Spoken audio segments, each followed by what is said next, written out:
A new face here in Saudi Arabia, Jimmy Jerkins, who joined the training ranks here back in the early part of last year, coming towards the end of your first season. Jimmy, first off, thanks for joining us this morning. Pleasure. Just reflect on that first sort of 10, 11 months you've had here. It's been your first season. How would you assess your performance over the last few months? I guess it's been pretty good. You know, I'm pretty satisfied. Of course, there's been some disappointments, like there's always going to be. But you know, it took a lot of getting used to.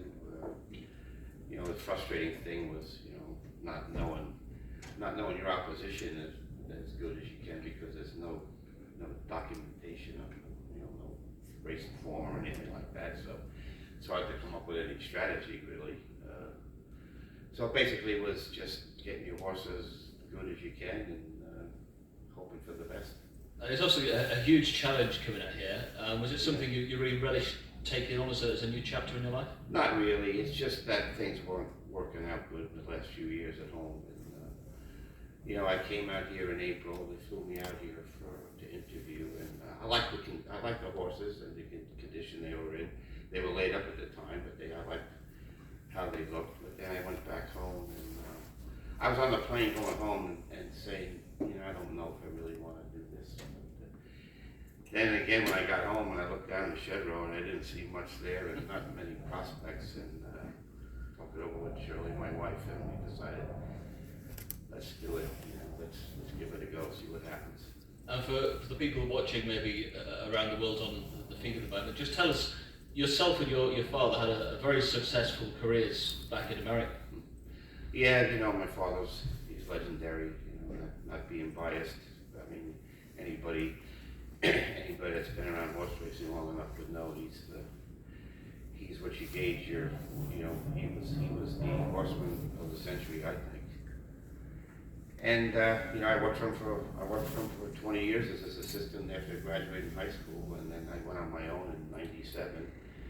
And you know, we competed against each other for a good while. You know, to be honest with you, I think I got the better of him. If you went, you know, but I was fortunate. I got some good stock right from the start.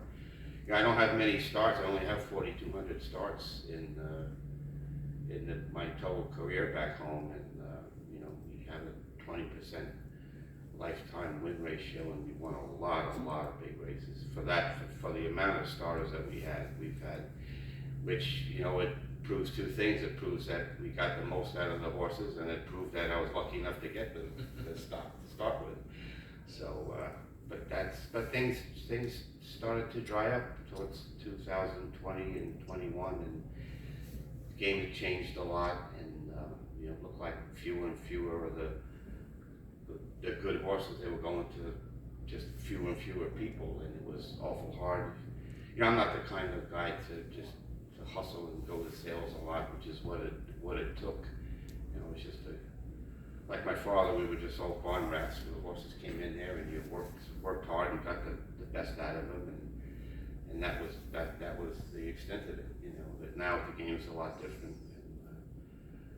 You know, I'm getting up in age, and it just wasn't all about changing that much. And so with that in mind, this was a unique opportunity to have a whole stable planted right on your doorstep. Yeah, exactly. You know, at least there was horses to train. You know, I didn't really wish it was happening back home in America, but you know, I just had to do something, and it's been a good year. The horses are learning about the racing and the horses, and you know, I think it'll set me up even better for next year.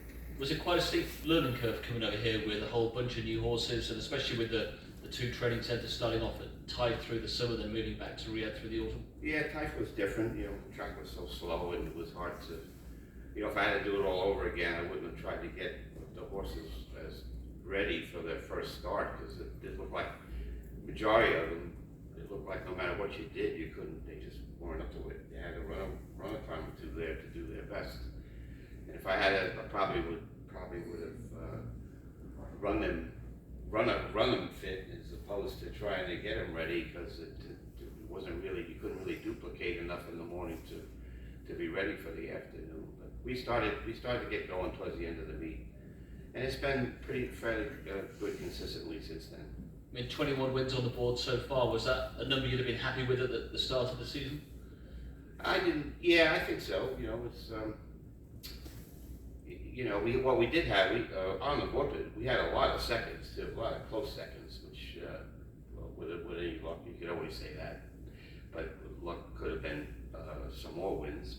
But overall, it's been satisfying, and you know, and the horses been keeping the horses relatively fresh too. So we have something for next season also. You know, you get kind of in a trap to over-race your horses here, because for some reason it seems like the categories are lumped together in one time as opposed to being spread out over there. I don't understand why that's done that way. You know, the program seems to just forget about certain categories for a long time, stretches, and I don't understand that. It doesn't make much sense to me,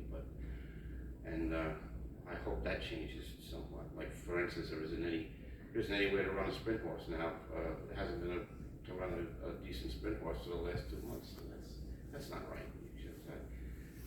Every category should be taken care of throughout the whole season, just to be fair to everybody. I think that'll be a case in point would be Zepsap, the nice turf horse you've got. He's come back and there's nowhere to go for the rest of the season, really. Yeah, because he was a little bit of he didn't really, in Typh, he didn't do well. I don't know why. He didn't come around even after the layoff.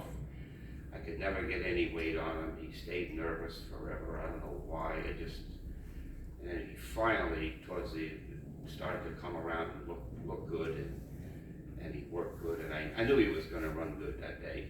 He probably ran better than anybody thought, but I wanted to get him on the turf, being by Motown. I was very good friend of mine, trained Motown, and you know, when he switched into the turf, he was a different animal. And this guy looked like just looked like he would take to it, and was glad to see the race there. And Honky Tonk Man was on the reserve list for the 1351 Turf Sprint. Is he a horse, Zepsap, who you hope can develop into that sort of contender for next year? I don't think he's as. I think Honky Tonk. Well, possibly. I really can't gauge his turf race because he went to the lead, which I don't know. That wasn't the plan, and I thought he ran well, but his best race is the stalk, and but it just ended up he drew an inside post, and I guess he broke sharp and forget who rode him, and you know, took the lead. And I don't know. I think the horse that beat him is a decent horse, a Lope the Vega horse. I think he's a decent horse. But I kind of think, I'm not sure if he's a better horse on the turf than he is the dirt, to be honest with you. So it remains to be seen which direction we're going to go next year. Okay, well, let's look at your 6 runners over the course of the Saturday weekend. Grosser Jack goes in the Neon Turf Cup. He was a horse that was bought for a lot of money out of Germany. Yeah. And he always seems to have had a big reputation. He showed a bit of that brilliance last time. Yeah, you know, the hope was his season kind of was, we had him in Typh, and I was all set to run, and matter of fact, we had him in, and he worked okay, but his works weren't something to, you know, if he was going to be a top dirt horse here. And he came with a high rating, and stable manager Saud and Saad, they decided, let's scratch him. We were afraid of getting his rating to drop. And then we scratched him, and then we came here, and he was training okay, and something happened. I stood him in the gate, he got loose, and we had to scratch him another time, and then finally got him to the races. He ran decent. His first race, I think, Wonder Elzam beat him, who's a decent horse here. Then we ran him back. Jimmy Doyle came into town to ride a few others, and he rode him again, and for some reason he ran awful. He laid up close and stopped terrible. I thought something happened to him, but he ended up being okay. We just regrouped, and I decided once it got late in the season, let's forget it. Let's forget about trying to run and see how he is on the dirt again. Let's put him on the grass that he likes. He worked very well, and he ran very well. There's a lot tougher race, of course, but at least he has that race under his belt. And that was a prestigious race to win itself, the Prince Abdullah Cup last time. Yeah, You know, again, I didn't know the horses very well. I don't know who he beat, but I like the way he did it. You know, Nawaf, who rode him, who works for us in the morning, gave him a terrific ride because he's got very good hands and he wants to be a little headstrong, which he was. But once he got to the lead, he just kept his hands down and he relaxed nice on the lead, which he likes, and he had enough left to win it, and that was good. You know, and he's done very well since then. You think he'll progress again, given he was back on turf for the first time for a while last time? I think so, because, you know, like you said, he's an old class horse. He's not over-raced by any means, and he does have a race of the exact distance and conditions his last time. So I don't see any excuses. He just has to be good enough. Okay, the same race last time was First Minister. He ran 6th that day. He's a fascinating horse coming out of Andre Favre's yacht. Yeah, you know, that's a tough act to follow, that's for sure. when I heard he had him, I said, oh boy. But we were hoping he'd take to the dirt, but he didn't. He didn't lift a hoof when he ran, unfortunately. But he ran deceptively well last time. He drew an outside post, and I wanted him to save ground, and he had to take a little too much hold of him to tuck him in, and then he ended up, but you know, it was a fast turf, and it he ended up having a little too much to do from where he was. But I thought he at least finished evenly, which should set him up good for this race.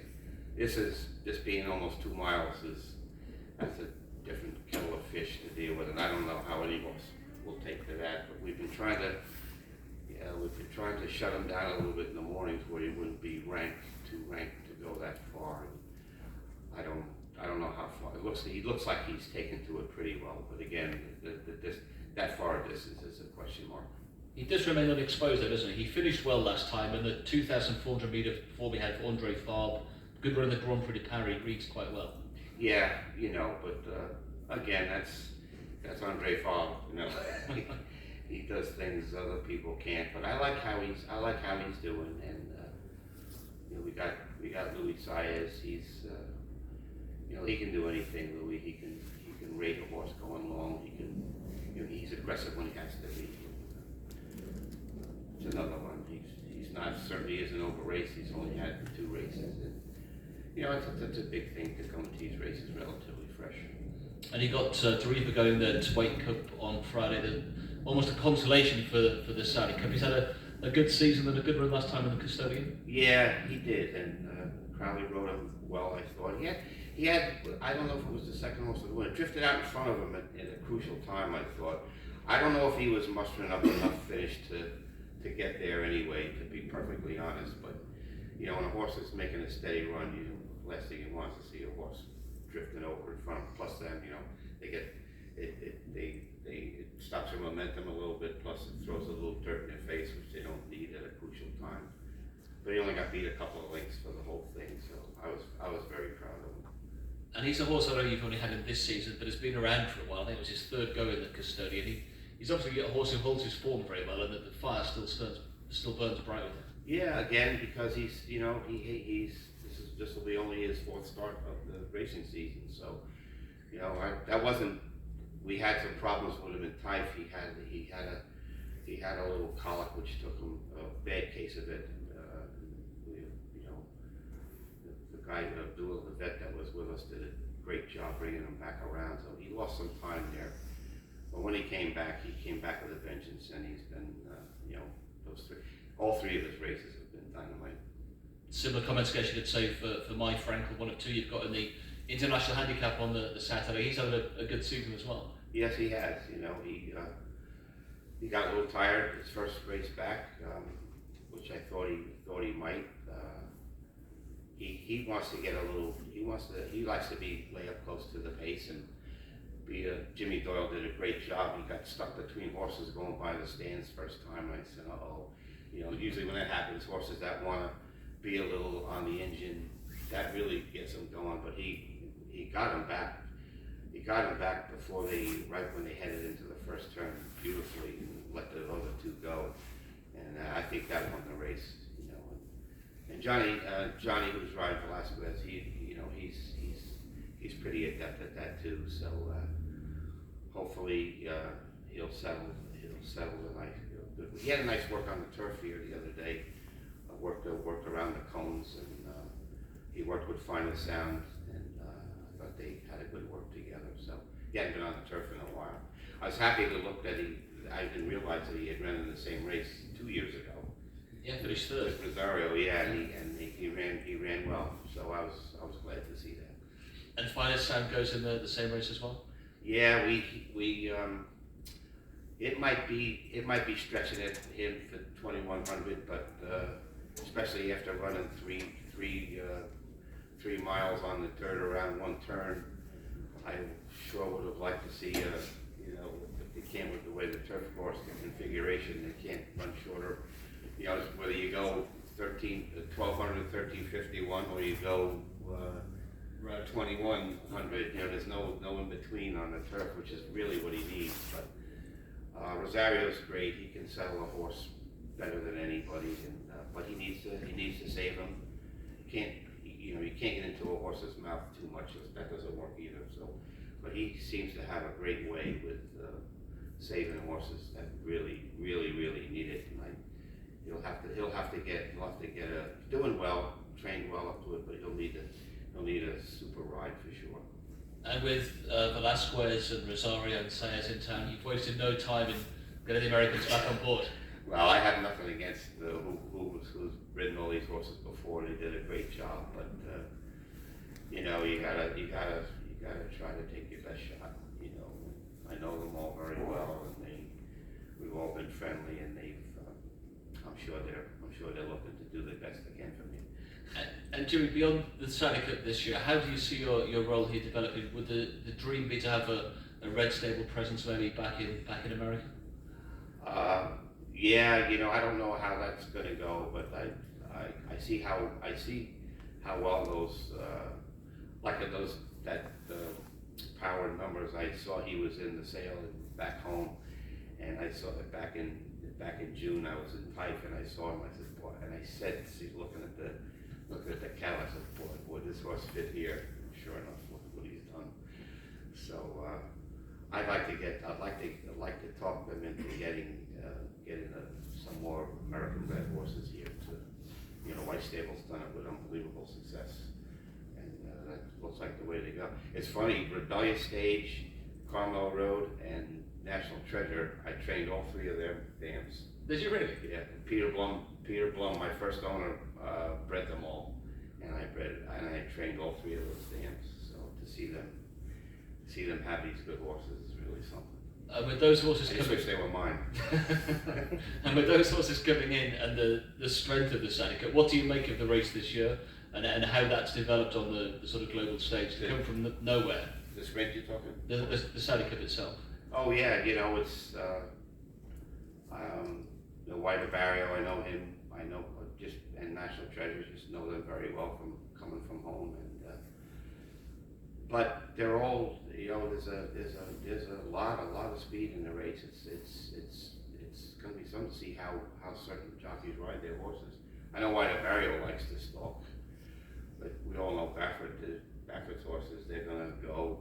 If they go the first quarter in 21, they're gonna be there. So, but he has them. I saw him work yesterday, and I thought he looked terrific.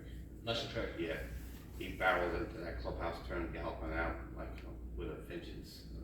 It's gonna take some doing to beat him, I think. Well, what he did at the Pegasus was remarkable. Dallas Stewart's horse dropped away. He couldn't cope with it. No, he kept going. Yeah, well, that's Baffert has he trains them hard and makes them able to take it, and if they can take it, you're not going to beat them. You know, it's just super conditioning, and that's what it takes to win the big ones. Okay, any questions from the floor before we just going to microphone to Tom here? I'd just be interested to expand on Martin's question. Back in April, it sounded like you were kind of taking every day as it comes and making decisions sort of day by day, or if you like. How is the kind of short, medium term Jimmy Jerkins plan now? You know, what can you see yourself doing over the next year or the next 3 years or further? I think the next year will say a lot. You know, just see. I like the horses that didn't make it to the races this year. Young horses got ankles and shins and late in the season. Who I like. I'd like to see how they progress next year. And you know, it takes, we gotta, and the new purchases that they've made, and, but next year will be a telltale sign for me of where I go. I'd like to stay if it's, you know, satisfying enough. Obviously, I miss home. I would love to get something going again back home. I don't know how realistic that is, you know. So, like I said, next year is, if I do great next year, I'd love to stay. If it doesn't look like it's working out, I might go home and try to train again, or try to do something else in the race. I really don't know. I love training. I'd love to do it, but you gotta have stock, and you gotta. It's a tough job, 7 days a week. You gotta get up in the morning with something to look forward to, especially at, you know, I'm 65 now. I've beaten my brains in all my life working hard with these horses, and it's gotta be rewarding, you know. It has to. Not so fun. You like to make a living, you know, financial thing. You have to keep your head above water, of course, but it has to, you know, personally, you just, you know, I know I'm a good horseman. I know I can get the ultimate out of. If a horse can run at all, I know I can do it. And it was really frustrating not to keep it up back home. Did very well for 20 years, and then all of a sudden just have it, you know, just not taken away. I hate to sound like a, you know, I've a lot to blame. I have to blame myself for it not changing with the times. Of course, you have to stay. You can't fall into or let yourself fall into a rut. You know, this hoping things turn around kind of thing. It just doesn't. It's not fair to expect your owners the owners that you've had to, you know, they don't. If the horses they buy don't pan out, it's, you know, everybody loses. So you gotta really try to do all aspects of it, and all the young training, you know, and the new owners coming into the game. You know, I'm not a big social media person. It takes a lot of different things outside of training horses to be successful anymore. I just don't know how I fit in back home anymore as far as that goes. But at least here I got some, you know, good horses to work with. And but again, next year this coming season will be the telltale sign for sure. Kind of a little bit related to that. Back home in the States, it's obviously such an emphasis on 6-7 furlong races, early horses. And your career, a lot of the horses you've had, from Artie Schiller all the way up to Rocketry and Preservationist, have been horses that can get 9 furlongs and beyond. Yeah. Here, if you can speak on what it's like to have been actually train a lot of horses that have a lot of stamina in those pedigrees, and actually getting new pedigrees from Europe that you've never trained before. Right. I'm starting to learn the European stallions, the ones that have the most stamina, of course. And but back home, it wasn't like Centennial, my main client.